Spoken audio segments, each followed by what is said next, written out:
Python में print करने का फंक्शन बहुत ही इजी होता है। बाकी सारी प्रोग्रामिंग लैंग्वेज की बजाय हमें सिर्फ प्रिंट लिखने की रिक्वायरमेंट है और डबल कोट्स में हेलो वर्ल्ड लिखने की, जो अपन नॉर्मली बाकी प्रोग्रामिंग लैंग्वेजेस में करते हैं। इतना प्रोग्राम लिख के सिर्फ अपन रन करेंगे और डायरेक्टली हेलो वर्ल्ड प्रिंट हो जाएगा। पाइथन के अंदर वेरिएबल कैसे बनाया जाता है, इफ़ हम बाकी प्रोग्रामिंग लैंग्वेजेस को देखें जिसके अंदर हमें एक्सप्लिसिटली बताना पड़ता था कि वेरिएबल किस टाइप का है, वो हमको पाइथन में करने की ज़रूरत नहीं पड़ती है। हम डायरेक्टली इसमें वेरिएबल बना सकते हैं और जब अब उसको इनिशियलाइज करते हैं उसी की बेसिस पे वो डिसाइड हो जाता है कि वो इंटीजर होगा या वो स्ट्रिंग होगा। इफ़ मैं a = 10 लिखता हूँ तो ये एक इंटीजर टाइप का वेरिएबल बन गया है। इसको मैं प्रिंट कर सकता हूँ डायरेक्टली,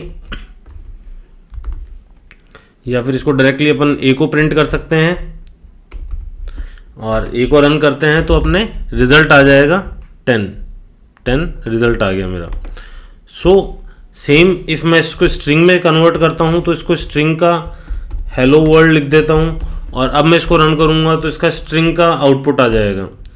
सो हमें बाकी प्रोग्रामिंग लैंग्वेजेस की तरह इसके अंदर एक्सप्लिसिटली नहीं बताना पड़ता कि किस टाइप का वेरिएबल मैं क्रिएट कर रहा हूँ। मैं वेरिएबल क्रिएट कर देता हूँ किसी भी टाइप का, लेकिन जैसे ही उसको इनिशियलाइज होती है वैल्यू, वो उसी टाइप का वेरिएबल क्रिएट हो जाता है, वो उसी तरीके की वैल्यूज़ को स्टोर कर लेता है। पाइथन के अंदर अपन यूज़र से इनपुट कैसे ले सकते हैं, तो जैसे कि अपने को पता है अपन डायरेक्टली वेरिएबल्स में डिक्लेयर कर सकते हैं। तो जैसे मान लो अपन ने एक वेरिएबल डिक्लेयर किया a, स्टार्टिंग में अपन इसको स्ट्रिंग टाइप का लेने का ट्राई करते हैं, क्योंकि नॉर्मल जो इनपुट आता है वो स्ट्रिंग टाइप का आता है। तो एक इनपुट फंक्शन होता है, उसको आप जैसे ही कॉल करोगे एंटर योर नेम, इसके बाद में क्या होगा, ऑटोमेटिक वो नेम एंटर होके ए के अंदर आ जाएगा। अब ए में जो भी स्टोर हुआ है मैं उसको प्रिंट करने का ट्राई करता हूँ ए, और इसको रन करता हूँ तो क्या आउटपुट आएगा, एंटर योर नेम आ गया। मैंने यहाँ पर लिख दिया पंकज, एंटर किया, पंकज प्रिंट हो गया। तो ये तरीका है कि हम यूज़र से इनपुट ले सकते हैं स्ट्रिंग फॉर्मेट के अंदर।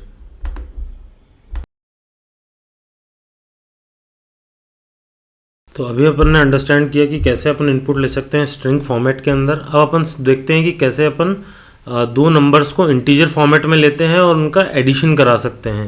तो जैसे मान लीजिए अभी तक अपन जैसे एंटर योर नेम कर रहे थे, तो यहाँ पर अपन मान लीजिए लिख देते हैं enter a number, right. So enter a number जैसे लिखते हैं तो अपने को क्या रिक्वायरमेंट होती है कि हम इसको टाइपकास्ट करें एक तरीके से इंटीजर फॉर्मेट के अंदर।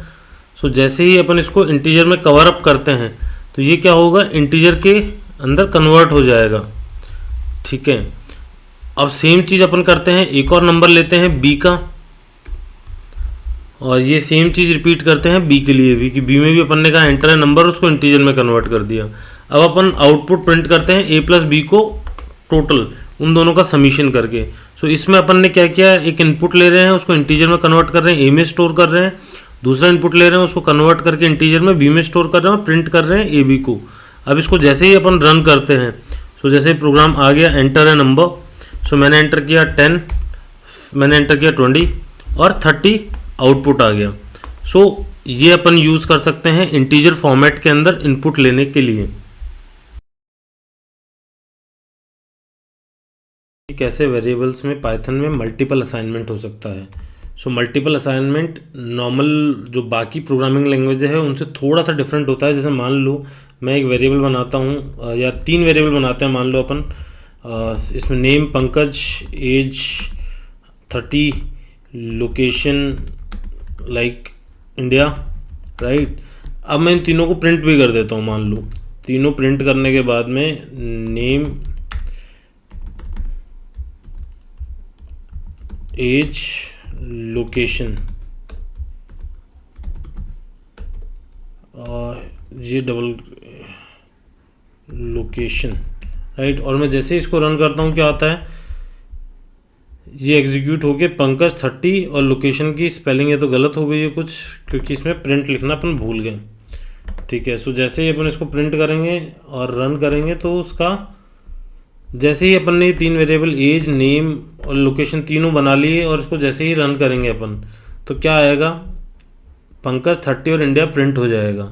अब मान लो मैं क्या चाहता हूँ कि इसके लिए 3 लाइन की बजाय मैं 1 लाइन में ही काम करूँ, तो मान लो इन तीनों को एक बार अपन कमेंट कर देते हैं और उसको अब अपन बोलते हैं कि name comma age comma location, means हम कॉमा लगा के 3 वेरिएबल डिक्लेयर कर देते हैं। अब इनके असाइनमेंट भी सेम सीरीज में होने चाहिए, मीन्स इज इक्वल टू लगा के मैं पंकज लिखता हूँ, फिर कॉमा लगा के मैं एक एज लिख देता हूँ, और फिर वापस डबल कोट्स यूज़ करके एक और अपना यूज़ करता हूँ स्ट्रिंग का।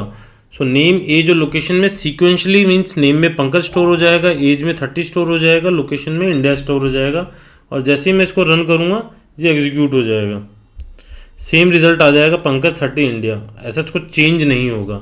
सेम मैं एक और चीज़ कर सकता हूँ कि तीनों के तीनों वेरिएबल में मैं एक ही वैल्यू स्टोर कर सकता हूँ। मान लो name is equal to age is equal to location is equal to, मान लो इसको 30 कर देते हैं, तो जैसे ही मैं इसको रन करूँगा तीनों के अंदर 30 आ जाएगा और 30 प्रिंट हो जाएगा।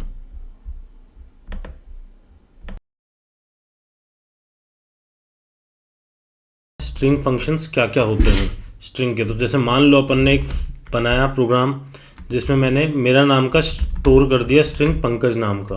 अब मेरे को इसका लेंथ कैलकुलेट करना है, तो इसके लिए फंक्शन होता है लेन, और उसके अंदर मैं नेम को ट्रांसफ़र कर दूंगा और रन करूंगा।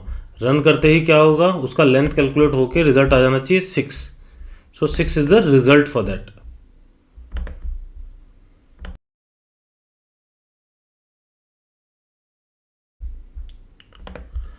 सो अब अंडरस्टैंड करते हैं कि अपन किसी भी स्ट्रिंग से कोई पर्टिकुलर कैरेक्टर सर्च करें कि वो कौन सी लोकेशन के ऊपर। जैसे मान लो इस नेम के अंदर जो पंकज स्टोर करा रखा है वो मैं प्रिंट करूं कि नेम डॉट, जैसे डॉट करेंगे तो जितने भी फंक्शंस हैं नेम से रिलेटेड वो आ जाएंगे। सो फाइंड करते ही इसमें एन सर्च करता हूँ तो क्या होगा, एन प्रिंट होना चाहिए कि एन का पोजीशन कहाँ पर है स्ट्रिंग के अंदर। सो PAN, बट कंप्यूटर लैंग्वेज में वो 0 से स्टार्ट होता है तो 0 1 2 प्रिंट होना चाहिए। इसको कैरेक्टर के अंदर कर देते हैं और रन करते हैं। ठीक है, सेकेंड पोजीशन पे एन है। इफ मैं इसी के ऊपर के कर दूंगा तो वो तीसरी पोजीशन पे आ जाएगा, थर्ड पोजीशन। सो ये एक फंक्शन है फाइंड, जिससे हम एक स्ट्रिंग के अंदर एक पर्टिकुलर कैरेक्टर को सर्च कर सकते हैं कि उसका इंडेक्स पोजीशन क्या रहेगा अपने लिए।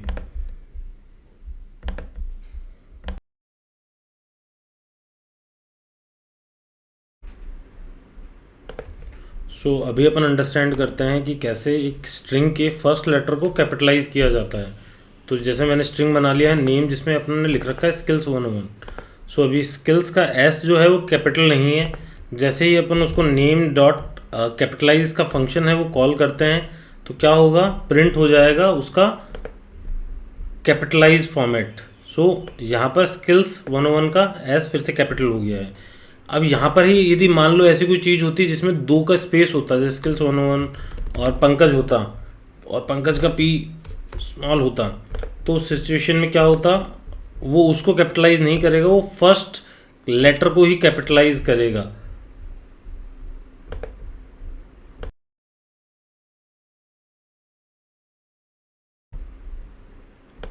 तो इस वाले प्रोग्राम में अपन अंडरस्टैंड कर सकते हैं कि कैसे एक स्ट्रिंग को फुल अपर केस में कन्वर्ट किया जाता है। इसका फंक्शन है अपन नेम डॉट अपर यूज़ करेंगे तो वो पूरी स्ट्रिंग को अपर केस में कन्वर्ट कर देगा, और फिर प्रिंट फंक्शन में है तो वो प्रिंट कर देगा। जैसे ही अपन इसको रन करेंगे तो पूरी स्ट्रिंग कैपिटल में आ गई है।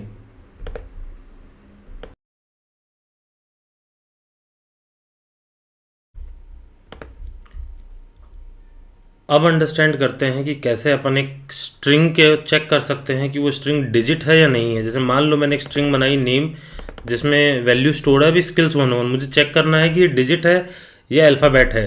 तो डिजिट चेक करने का तरीका है नेम डॉट इज डिजिट, तो ये ट्रू या फॉल्स में रिटर्न कर देगा। तो अभी स्किल्स 101 अल्फ़ाबेट है, तो जैसे ही इसको मैं रन करूँगा तो ये रिटर्न करेगा फॉल्स। ठीक है, वहीं पे मैं इसको सिर्फ 101 लिख दूंगा तो ये मुझे रिटर्न करेगा ट्रू। ठीक है, तो ये तरीका है जिससे अपन चेक कर सकते हैं कि एक स्ट्रिंग डिजिट है या नहीं है।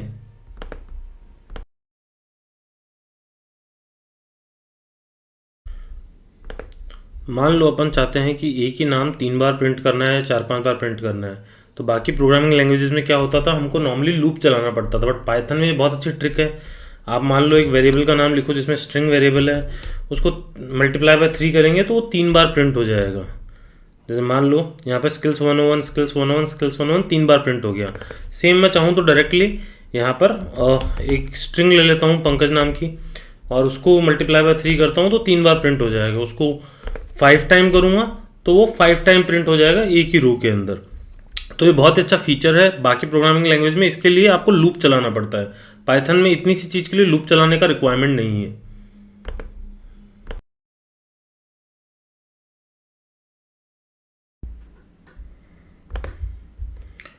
अपन अंडरस्टैंड करते हैं पाइथन में इनपुट कैसे लेते हैं।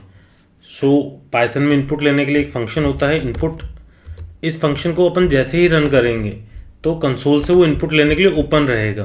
तो यहाँ पर अपन चाहे तो इनपुट दे सकते हैं, बट अपन को एक चीज़ करनी चाहिए जिससे इनपुट फंक्शन में हम यूज़र को इंस्ट्रक्शन दे सकें कि उसे क्या इनपुट करना है।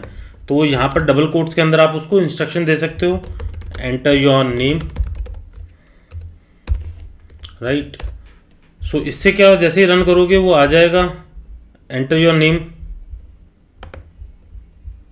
ठीक है। एंटर योर नेम आप जो भी एंटर करोगे वो नॉर्मली क्लोज हो जाएगा। क्यों? क्योंकि वो इनपुट गया है बट किसी चीज़ में स्टोर नहीं हुआ, या आगे प्रोग्राम में कुछ ऐसा था ही नहीं। अब अपन क्या कर सकते हैं, इसको स्टोर कर सकते हैं नेम वेरिएबल के अंदर जो स्ट्रिंग टाइप का होगा। क्यों? क्योंकि जो इनपुट फंक्शन से रिटर्न आता है वो स्ट्रिंग में ही आता है, ठीक है। जो भी आपका रिटर्न आया वो नेम में आके स्टोर हो जाएगा, जो भी यूज़र इनपुट देगा, और फिर अपन इसको प्रिंट कर सकते हैं हेलो एंड नेम। हेलो का एच कैपिटल कर देते हैं अपन, हेलो नेम। इफ अपन इसको रन करते हैं तो क्या आएगा, नेम। जैसे ही मैंने नेम एंटर किया पंकज, हेलो पंकज आ गया।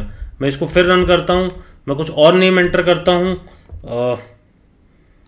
Hello skills 101, hello skills 101, right. इस तरीके से क्या हुआ कि जो भी इनपुट हुआ ये अपन ने यूज़र को इंस्ट्रक्शन दिया एंटर योर नेम, यूज़र ने जो भी टाइप करके एंटर प्रेस किया वो एज ए स्ट्रिंग आके नेम में स्टोर हो गया, और नेम मैंने यहाँ पर प्रिंट कर दिया।